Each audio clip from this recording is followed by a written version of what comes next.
Qui con Giovanni Montevago, il migliore in campo della sfida tra 3M e Città di Canicattì.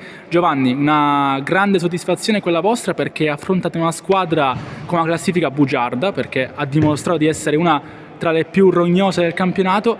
Siete riusciti a prendere le misure forse un po' troppo tardi, ma l'importante, come ha detto anche il mister, è aver portato a casa i 3 punti.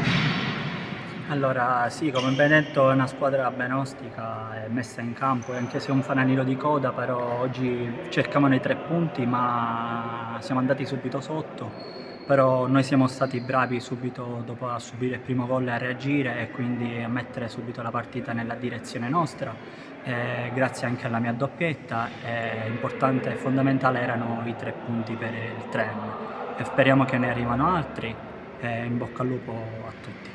Hai parlato di reazione, i tuoi 2 gol sono arrivati praticamente a secondi da un calcio d'inizio, il primo dopo il 2-1 del Canicattì, il secondo dopo l'inizio della ripresa. Questa è una soluzione in più magari che puoi dare alla squadra? Sì, il mister di me si fida tanto, ci alleniamo tanto anche durante la settimana e spero di dare il mio contributo in tutto il campionato.